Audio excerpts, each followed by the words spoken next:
Hello friends, welcome back to Janna's recipes. ഇന്നത്തെ വീഡിയോയിൽ സവാളയൊന്നും വഴറ്റി സമയം കളയാതെ രാവിലെ എളുപ്പത്തിൽ ഉണ്ടാക്കാൻ പറ്റിയിട്ടുള്ള ഒരു വെള്ളക്കടല കറിയുടെ റെസിപ്പി ആയിട്ടാണ് വന്നിട്ടുള്ളത്. ഇത് നമുക്ക് ഒട്ടുമിക്ക കടികളുടെ കൂടെയും കഴിക്കാൻ പറ്റിയിട്ടുള്ള നല്ല ടേസ്റ്റി ആയിട്ടുള്ളൊരു കറിയാണ്. ഈസിയാണ് ഉണ്ടാക്കാൻ.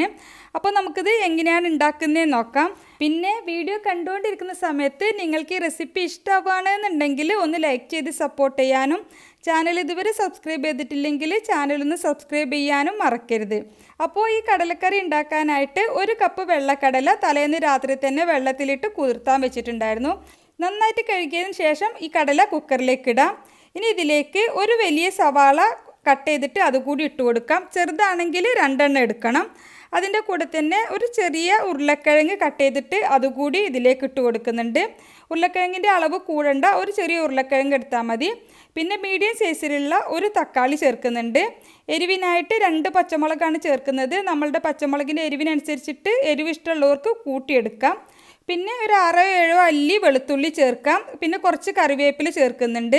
പിന്നെ പൊടികളായിട്ട് 1/4 ടീസ്പൂൺ മഞ്ഞൾപ്പൊടിയും 1/2 ടീസ്പൂൺ മുളക് പൊടിയാണ് ചേർക്കുന്നത്. പിന്നെ കറിയിലേക്ക് ആവശ്യത്തിനുള്ള ഉപ്പ് ചേർത്ത് കൊടുക്കാം. ഇനി കടല വേവിക്കാനായിട്ട് 1.5 കപ്പ് വെള്ളമാണ് ഒഴിച്ച് കൊടുത്തിട്ടുള്ളത്. വെള്ളം അത്ര തന്നെ മതി, ഒരുപാടൊന്നും ചേർക്കേണ്ട ആവശ്യമില്ല. ഇതൊരു പാകത്തിനാണ് ഉണ്ടാവുക. എന്നിട്ട് എല്ലാം കൂടി ഒന്ന് മിക്സാക്കി കൊടുത്തതിന് ശേഷം നമുക്ക് കുക്കർ അടച്ച് വെച്ചിട്ട് കടല നന്നായിട്ട് വേവുന്നത് വരെ വേവിച്ചെടുക്കണം. ഒരു 4-5 വിസിൽ മീഡിയം ഫ്ലെയിമിൽ വേവിക്കേണ്ടി വരും. പ്രഷറൊക്കെ പോയതിന് ശേഷം കുക്കർ തുറന്ന് നോക്കുമ്പോൾ കടലൊക്കെ നന്നായിട്ട് വെന്തിട്ടുണ്ട്. ഇനി നമുക്ക് ഫ്ലെയിം ഓൺ ചെയ്തിട്ട് നന്നായിട്ടൊന്ന് മിക്സാക്കി കൊടുക്കാം. ഇതിലുള്ള ഉരുളക്കിഴങ്ങൊക്കെ നമുക്കൊരു തവി വെച്ചിട്ട് നന്നായിട്ടൊന്ന് ഉടച്ചു കൊടുക്കാം. അങ്ങനെ ആകുമ്പോൾ കറിക്ക് നല്ലൊരു കൊഴുപ്പ് കിട്ടുകയും ചെയ്യും. ഉരുളക്കിഴങ്ങും നമ്മൾ എടുത്തിട്ടുള്ള വെളുത്തുള്ളിയൊക്കെ ഇതുപോലെ ഒരു തവി വെച്ചിട്ട് നന്നായിട്ടൊന്ന് മിക്സാക്കി കൊടുക്കുക. അപ്പോൾ അതൊന്ന് നന്നായിട്ട് ഉടഞ്ഞു കിട്ടിക്കോളും. അപ്പോൾ കറി നന്നായിട്ടും തിളച്ചതിന് ശേഷം ഇതിലേക്ക് ഒരു 1/4 കപ്പ് 2ാം പാൽ ചേർക്കുന്നുണ്ട്. 2ാം പാൽ ചേർത്തിട്ട് കറി നന്നായിട്ടും തിളപ്പിക്കണം. നന്നായിട്ട് തിളച്ചതിന് ശേഷമാണ് നമ്മളിതിലേക്ക് 1ാം പാൽ ചേർക്കുന്നത്. അപ്പോൾ കറി നന്നായിട്ടും തിളച്ചതിന് ശേഷം ഒന്ന് മിക്സാക്കി കൊടുക്കാം. ഇപ്പോൾ കറിയൊക്കെ നന്നായിട്ടൊന്ന് കുറുകി വന്നിട്ടുണ്ട്. ഇനി നമുക്കിതിലേക്ക് മാറ്റി വെച്ചിട്ടുള്ള 1ാം പാൽ 1/2 കപ്പാണ് ചേർക്കുന്നത്. നല്ല കട്ടിയുള്ള 1ാം പാൽ ചേർത്ത് കൊടുക്കാം.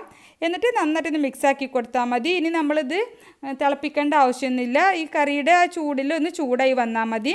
ഇനി നമുക്കിതിലേക്ക് താളിക്കാനായിട്ട് ഒരു പാൻ വെച്ചിട്ടുണ്ട്. അതിലേക്ക് 2 ടേബിൾ സ്പൂണോളം വെളിച്ചെണ്ണയാണ് ഒഴിച്ച് കൊടുത്തിട്ടുള്ളത്. ഇതിലേക്ക് 1/2 ടീസ്പൂൺ കടുകിട്ട് പൊട്ടുമ്പോൾ കുറച്ചധികം കറിവേപ്പില ഇട്ട് കൊടുക്കാം. എന്നിട്ട് ചെറുതായിട്ടൊന്ന് മിക്സാക്കി കൊടുത്തതിന് ശേഷം നമുക്കിതിലേക്ക് കറി ഈ പാനിലേക്ക് ഒഴിച്ച് കൊടുക്കുകയാണ് ചെയ്യേണ്ടത്.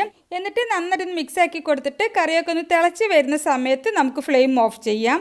അപ്പോൾ വളരെ ഈസി ആയിട്ട് നമുക്ക് രാവിലെ ഉണ്ടാക്കാൻ പറ്റിയിട്ടുള്ളൊരു കറിയാണ് ഇത്. നമുക്ക് ചപ്പാത്തിൻ്റെയും അപ്പത്തിൻ്റെയും പുട്ടിൻ്റെയും അതുപോലെ ഓട്ടടയുടെയും ഒക്കെ കൂടെ കഴിക്കാൻ അടിപൊളിയാണ്. ഞാനിന്നിവിടെ ഉണ്ടാക്കിയിട്ടുള്ളത് നീർദോശയുടെ കൂടെ കഴിക്കാനാണ്. നീർദോശയുടെ കൂടെ കഴിക്കാനും അടിപൊളിയാണ്. ട്രൈ ചെയ്ത് നോക്കണം.